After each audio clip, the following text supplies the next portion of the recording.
Rabiul Awal, bersamaan dengan 1444 Hijrah. Alhamdulillah, yang mana masih lagi bulan kelahiran Nabi kita Nabi Muhammad sallallahu alaihi wasallam. Mudah-mudahan kita memperbanyakkan selawat ke atas baginda, dan insya-Allah mudah-mudahan kita mendapat syafaat daripada Nabi sallallahu alaihi wasallam insya-Allah. Tuan-tuan dan puan yang dirahmati Allah Subhanahu wa taala sekalian, sebelum kita meneruskan tajuk kita, mari kita sama-sama mendengar hadis ataupun mutiara kata daripada Nabi kita Nabi Muhammad sallallahu alaihi wasallam. Insya-Allah tuan-tuan, pada malam ini hadis yang ke-16 pada muka surat 22 dalam kitab tajwid ini, kitab Atlas Tajwid Beginner ni. Hadis ke-16 berbunyi an Abi Shuraih al-Khuza'i radhiyallahu anhu qala kharaja alaina Rasulullah sallallahu alaihi wasallam faqala abshiru wa abshiru alaysa tashhaduna an la ilaha illallah wa anni rasulullah qalu na'am qala fa inna hadha al-Qur'an sababun tarafuhu biyadillah وَطَرَفُهُ بِأَيْدِيكُمْ فَتَمَسَّكُوا بِهِ فَإِنَّكُمْ لَنْ تَضِلُّوا وَلَنْ تَهْلِكُوا بَعْدَهُ أَبَدًا. Artinya daripada Abu Shuraih al-Khuza'i radhiyallahu anhu berkata, Rasulullah sallallahu alaihi wasallam telah keluar menemui kami lalu bersabda, bergembiralah, bergembiralah kamu, bergembiralah dan bergembiralah kamu. Bukankah kamu bersaksi bahawa tidak ada Tuhan yang berhak disembah selain Allah dan aku adalah Rasulullah? Maka mereka menjawab, ya. Baginda bersabda, sesungguhnya Al-Quran ini hujungnya terhubung di tangan Allah dan hujung yang lain terhubung di tangan kalian. Maka pegang teguhlah ia, kerana kamu tidak akan tersesat dan binasa setelah itu selamanya. Riwayat Ibnu Hibban. Baik tuan-tuan, ini janji Rasulullah yang mana khutbah yang terakhir. Peganglah kamu dengan dua perkara ini, iaitu Al-Quran dan As-Sunnah, maka kamu tidak akan sesat selama-lamanya.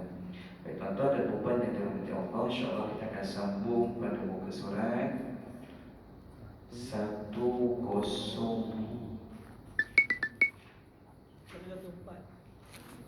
112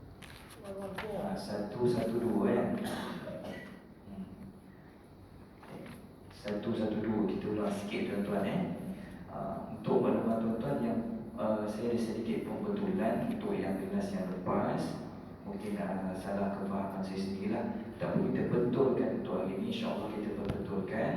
Mudah-mudahan ilmu yang kita dapat ini dapat kita sama-sama amal insya-Allah. Baik, kita lihat sama-sama muka surat 122 Nanti kita tengok apa yang kesilapan yang saya sampaikan kepada tuan-tuan Baik, kita lihat sama-sama mad lazim harfi mukhaffaf. Mad lazim harfi mukhaffaf ni tuan-tuan, dia ada 3 perkara yang perlu kita tahu. Yang pertama sekali tuan-tuan, mad lazim harfi mukhaffaf ialah sebahagian huruf yang terletak pada awal sebahagian surah dalam Al-Quran, ataupun iaitu sebahagian huruf yang terletak pada surah tertentu. Kita panggil namanya muqatta'ah. Boleh kita panggil huruf muqatta'ah ataupun fawatihus suwar dalam bahasa Arab dia. Sebab apa tuan-tuan? Huruf ini terletak pada awal sebahagian surah yang terdapat dalam Al-Quran. Perkara yang kedua tuan-tuan yang perlu kita tahu, huruf ini perlu dieja daripada 3 huruf dan di tengahnya terdapat huruf mad. Yang ketiga, dengan syarat selepasnya tidak terdapat huruf yang boleh diidghamkan, seperti huruf shad. Ini contoh dibagi, seperti huruf shad di awal surah Shad, ataupun huruf mim di awal surah Al-Baqarah, alif lam mim. Baik tuan-tuan, ini kita nak fokuskan kepada syaratnya. Syarat dia nak kenal mad lazim harfi mukhaffaf iaitu tidak ada selepasnya huruf yang boleh kita idghamkan. Okey. Macam contoh mad lazim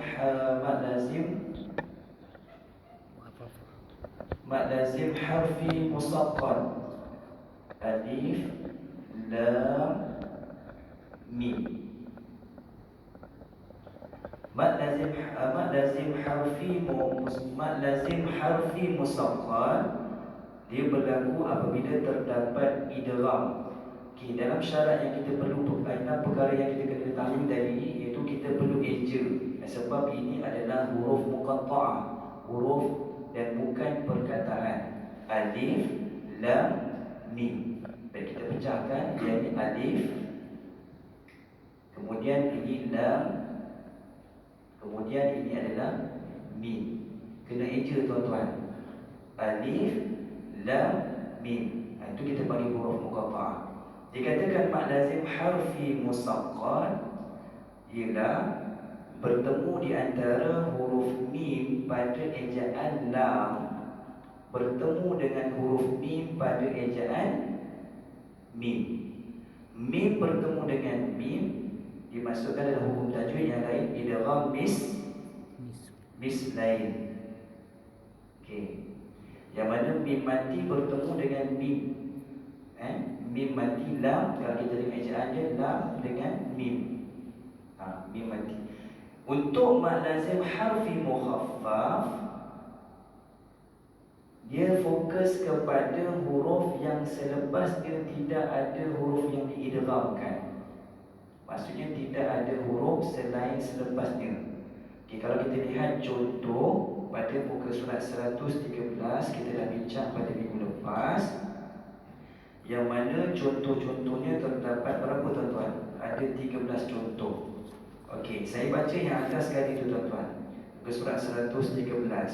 Mad ini dinamakan dengan harfi huruf kerana mad ini berlaku pada huruf yang berada di awal sebahagian surah dalam Al-Quran. Itu tadi kita dah bincangkan. Manakala dinamakan pula dengan mukhaffaf ringan kerana sebutannya menjadi ringan dan mudah disebab tidak berlakunya idgham. Yang berlakunya idgham di sini tuan-tuan, alif lam, yang bunyi itu adalah idgham. Selepas yang ni, huruf yang ni tidak berlaku idgham. Alif lam mim terus mati. Sebab mim tu kita tak ada sambung lagi huruf idgham selepas ni. Kalau contoh, kalau ada huruf mim selepas mim ini, contoh tuan-tuan, ada mim yang ni, contoh alif lam mim, contoh tuan-tuan. Maka di sini terdapat dua hukum mad harfi musaqqal, iaitu di sini satu, kemudian di sini satu. Okey, contoh saya pecahkan, kita bukakan pada ejaan lam dengan mim, lam sebutan lam, kemudian mim ya mim bagi ejaan pada huruf mim, dan mim ya mim ejaan pada huruf mim. Kalau dah contoh ni tuan-tuan, alif lam mim, selepas mim ni ada mim, maka di sini tuan-tuan terdapat hukum mad harfi musaqqal satu, dan selepasnya terdapat juga mad lazim harfi musaqqal sebab mim bertemu dengan huruf mim. Yang ini mim bertemu dengan huruf mim. Dalam hukum kaedah tajwid yang lain adalah idgham mislain. Okey, sekarang hakikatnya, realitinya memang tidak ada huruf mim selepasnya ataupun huruf selepasnya boleh diidghamkan. Maka di sini kita panggil mad lazim harfi mukhaffaf. Yang ni mad lazim, yang ni di sini mad lazim apa? Lam mim. Mana tuan-tuan? Alif lam. Ni ke sini, lam ke sini, mad lazim harfi musaqqal. Berat. Musaqqal.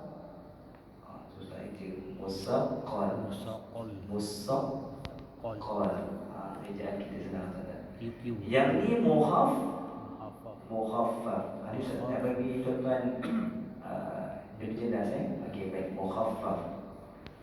Boleh tuan-tuan Okey, kita lihat contoh. Nanti saya pergi satu persatu, kita lihat contoh nombor 2. Yang minggu lepas kita baca je. Yang ni saya nak terangkan satu-satu. Ini kita ambil contoh yang nombor 2. Alif Lam Mim Ra.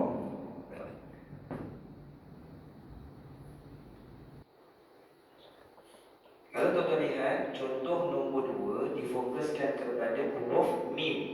Kenapa tak bukan huruf Ra? Baik, kita tengok sama-sama. Alif Lam Mim Ra.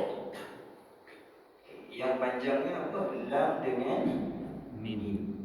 Baik, kita bukakan kepada ejaan bagi huruf alif. Alif Lam Fa. Kemudian Lam Alif Mim. Kemudian Mim Ya Mim. Kemudian Ra. Okay, baik. Alif Lam Mim Ra. Baik, kita lihat sama-sama tuan-tuan. Di manakah terdapat mad lazim harfi mukhaffaf? Mim. Di mana tuan-tuan? Pada huruf Mim. Dan soalan kedua tuan-tuan, di mana terdapat huruf terdapat hukum mad lazim harfi musaqqal? Di sini. Lam dengan mim. Lam dengan mim. Mim dengan ra tidak ada sebarang hukum. Mim dengan ra, kalau kita lihat hukum tajwid yang lain, dia adalah izhar syafawi. Bila kata izhar syafawi, dia tidak boleh baca secara idgham ataupun kita nak dengung dia. Contoh, alif lam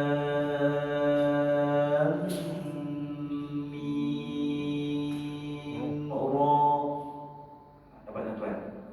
Okey, maksud di sini alif lam mim ra ini terdapat dua hukum. Hukum yang pertama pada lam, sebab kita lihat ejaan pada huruf lam terdapat huruf mim bertemu dengan huruf mim pada ejaan mim. Ni tuan-tuan, saya bulatkan. Mim bertemu dengan mim. Kemudian mim bertemu dengan ra.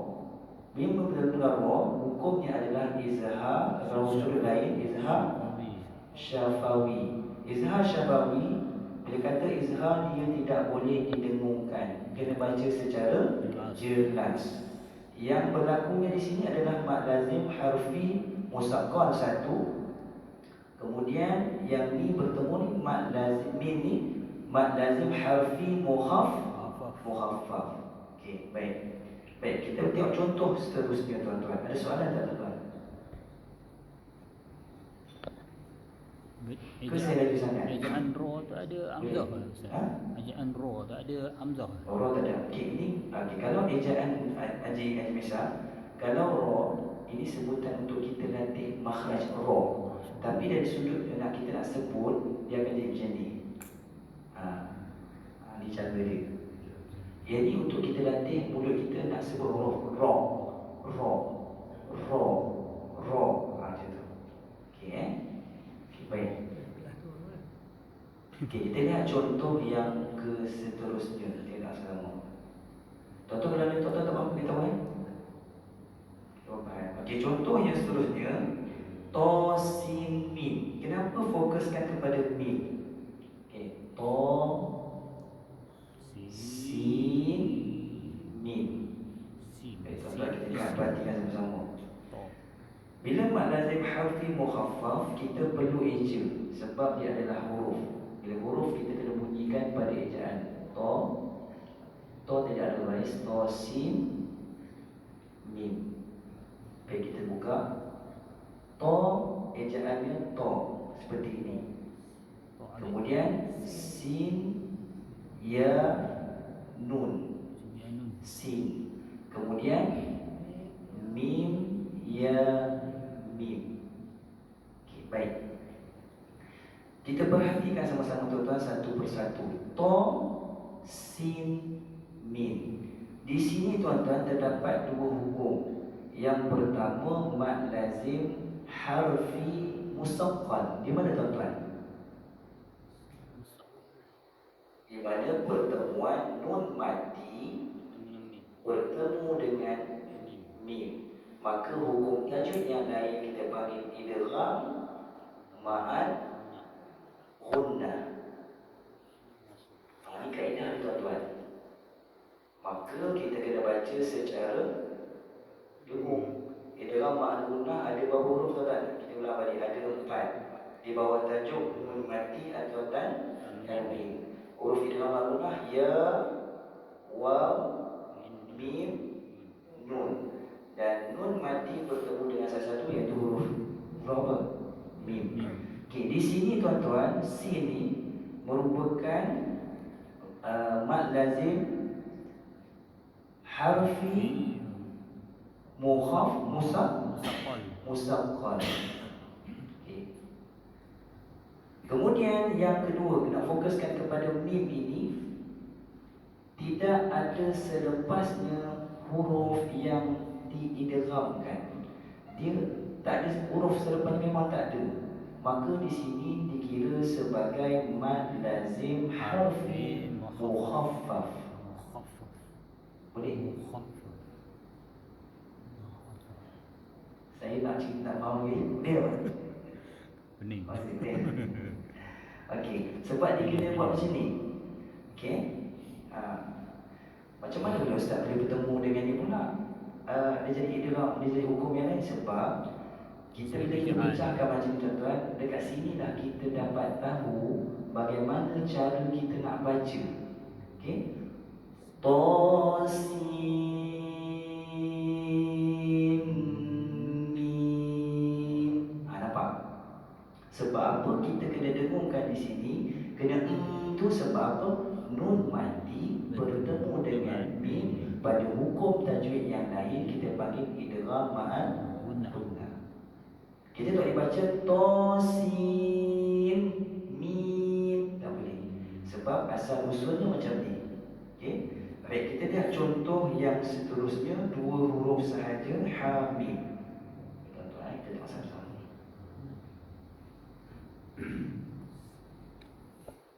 Satu-satu. Ha dengan mim. Ha mim. Dan kita pecahkan huruf dia. Eja sama-sama ha dengan alif.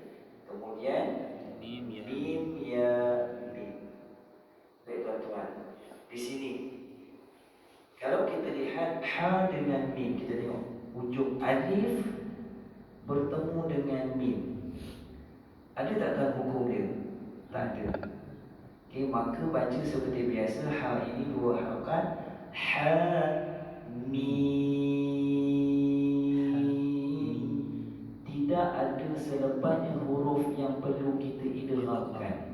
Maka di sini terdapat hukum mad lazim harfi mukhaffaf.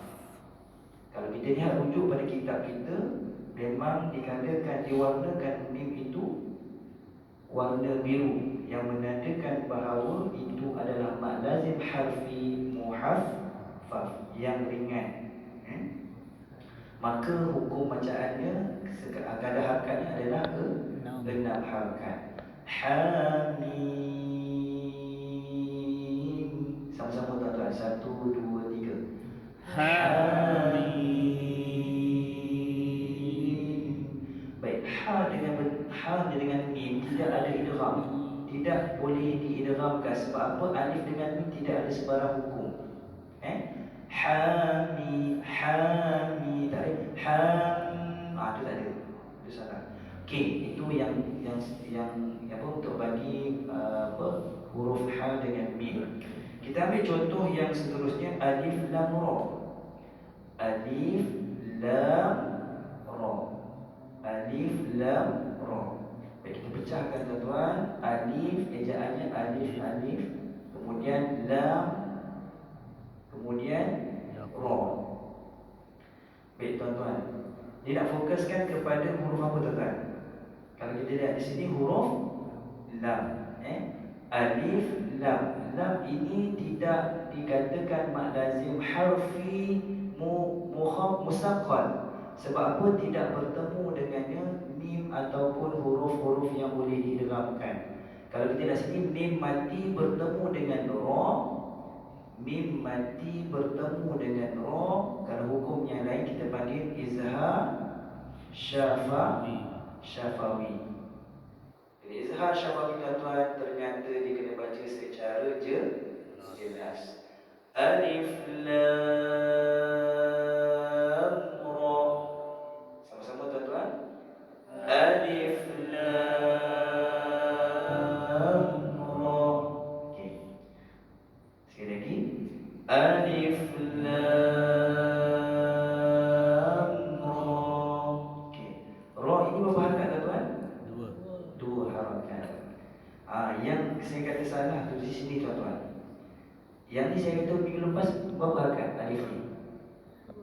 Dua kan? Okey, yang dua saya masukkan, saya salah faham, dia kedua sebut kata alif, dua. Okey, hakikatnya dia bukan dua, dia adalah satu harakat sahaja. Saya mohon ampun dan maaf atas kesalah faham saya. Kemudian lam ini berapa? 6. Okey, baru kita campurkan 6 campur 1, 7, 7 campur 2, 9. Kalau kita ikut harakat yang perlu kita baca adalah 9 harakat. Ra 2 sebab dia ada alif. Ra, okey, pada ejaannya. Okey, baik kita lihat sama-sama.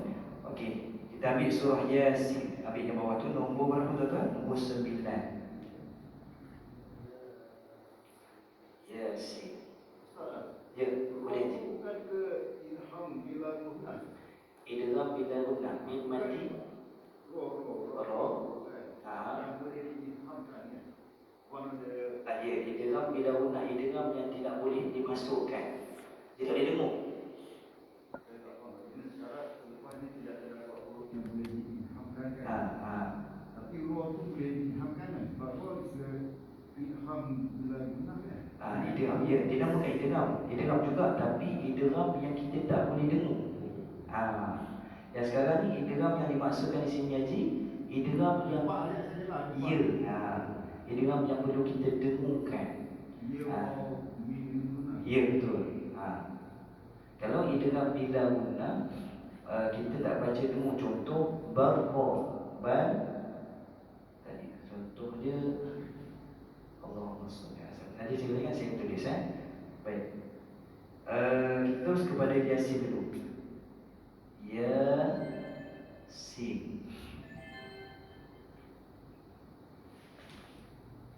Baik, ya kita keluarkan kepada ikut ejaan ya. Kemudian sin. Ejaan sin dia adalah sin. Ya nun. Baik.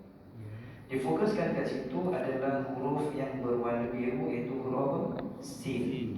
Baik. Ya ni bertemu dengan alif di ujung, bertemu dengan sin. Ada tak hukum tuan-tuan? Tidak ada sebarang hukum. Maka bacaannya seperti biasa, tidak perlu diidghamkan, hanya baca seperti ini. Ya 2 harakat, sin ini kena raikan berapa harakat? 6. Yasin. Okey, maka di sini sin ini kita panggil mad lazim harfi. Mad lazim harfi ni huruf mukhaffaf. Ni tuan-tuan. Sebab apa? Selepasnya tidak ada huruf yang diidghamkan. Okey, boleh tuan-tuan? Ini kaedah kita kena tahu bagaimana kita nak baca huruf muqatta'ah yang mana ada pada sebahagian surah di dalam Al-Quran. Contoh yang kita tengok tadi lah, Yasin. Okey, sama-sama tuan-tuan. 1, 2, 3. Ya 2 harakat, sin 6, semua sekali ada 8. 1, 2, 3. Yasin. Okey, baik. Okey, seterusnya kita ambil yang panjang sikit tuan-tuan, muka surat sebelah. Okey. Kaf ha ya ain sad. Ya, sekali ya. Kaf ha ya ain sad. Baik, kita lihat Di sini terdapat warna biru ada berapa tuan-tuan? Ada 2. Pada huruf kaf, pada huruf shad. Kita perhatikan sama-sama tuan-tuan. Kaf ada panjang atas dia, kemudian ain, kemudian shad. Okey, di sini tuan-tuan, rasa-rasa macam mana kita nak baca? Okey, kaedah dia kita kena pecahkan, kena eja satu persatu. Kaf. Okey, 1. Ha. Kemudian ya. Kemudian ain. Kemudian shad. Okey, baik. Baik tuan-tuan, di sini ada tak hukum mad lazim harfi musaqqal? Ada tak?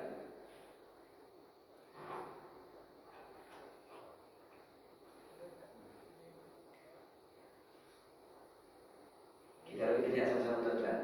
Fa bertemu dengan ha. Tidak ada. Ini tak ada Ha, alif dengan ya tak ada. Alif dengan ain tak ada. Di sini terdapat kalau kita eja ain. Okey. Nun mati bertemu dengan shad. Nun mati bertemu dengan shad. Ada tak hukum tuan-tuan? Ikhfa hakiki. Nun mati bertemu dengan shad. Ikhfa hakiki. Okey, betul nanti. Okey, nun mati bertemu dengan shad, ini hukum tajwid yang lain. Bertemu dengan apa? Shad. Maka dia adalah ikhfa Hakiki. Bila kata ikhfa tuan-tuan dan puan-puan, kita kena baca secara dengung. Di mana kata letaknya huruf yang ada musaqqal? Di sini tuan-tuan. Ain. Maka di sini tuan-tuan kena dengungkan ni, di sini, di antara di sini. Ni. Okey. Baik tuan-tuan. Kita baca sama-sama. 1, 2, 3. Kaf nak okey. 1, 2, 3. Kaf ha ya ain shad. Apa dia tuan-tuan? Panjang. Okey, baik sini ya. Kita sama bawah harakat. Yang kaf apa? 6. Kemudian di sini kaf nak ke arah ha, tidak kita dengungkan, tidak ada idgham, maka kosong sini. Ini berapa? 2 tuan-tuan. Kemudian ha nak pergi kepada ya, tidak ada idgham kan? Tak ada. Ya ni berapa? 2. Kemudian ain, ya nak pergi kepada ain, tidak ada idgham, kosong. Kemudian ain nak kepada shad, berapa tuan-tuan? 6. Okey, kemudian di sini 2. Kemudian di sini 6. Berapa tuan-tuan? 6 campur 2 8. 8 10 12 18 24. Okey. Baik. Kita baca sama-sama sekali tuan-tuan. 1, 2, 3. Kaf ha ya ain shad. Okey. Di sini tuan-tuan terdapat huruf qalqalah, kita kena raikan shad. D tu kena ada. Jangan shad mati terus. Tak mau. Shad. Okey, baik. Sekali tuan-tuan, kita pakai jari kita insya-Allah. Last. Bismillahirrahmanirrahim. 1, 2, 3. Kaf ha. Sorry. 1, 2, 3. Kaf ha ya ain shad. Okey, baik tuan-tuan, cuba saya dengar insya-Allah. 1, 2, 3. Kaf ha ya ain shad.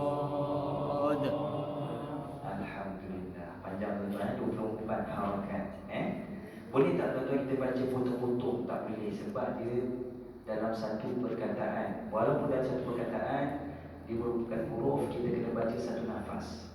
Tuan-tuan Okey, yang terakhirnya tuan-tuan, kadar panjang bacaan ma'azih harfi mukhaffaf ialah 6 harakat. 6 harakat. Baik, selepas ni tuan-tuan, yang bawah tu nanti muka surat 114, 115, yang ni kita akan baca berkenaan dengan huruf-huruf yang perlu kita baca sama ada 2 ataupun 4 ataupun 6. Itu sahaja untuk malam ni tuan-tuan. Sebelum berakhir ada soalan tuan-tuan? Ustaz, alif lam mim tu alif tu satu harakat lah. Alif tu satu harakat. Cuma yang saya salah, saya cakap 2 harakat. Sebab tu 2 suku kata alif, kan? Satu harakat. Satu harakat. Boleh je? Jadi boleh nafaskan baca. Allah Ta'ala Adam. Saya mohon ampun dan maaf. InsyaAllah pada umur kita sambung lagi pada minggu hadapan. Tuan-tuan, insyaAllah. Terima kasih atas tumpuan dan perhatian. Mudah-mudahan kita mendapat syafaat, dapat ilmu yang kita belajar dari ini, kita dapat kita amal dan kita gantikan insyaAllah. Bismillahirrahmanirrahim. Allahumma arhamna bil Quran waj'alhu lana imaman wa nuran wa hudan wa shifaa'an wa rahmah. اللهم ذكرنا منه ما نسينا وعلمنا منه ما جهلنا وارزقنا تلاوته آناء الليل وأطراف النهار واجعله لنا حجة يا رب العالمين. اللهم فقهنا في الدين وعلمنا تأويل. اللهم زدنا علما وارزقنا فهما ورزقا واسعا. وصلى الله على سيدنا محمد وعلى آل محمد والحمد لله رب العالمين.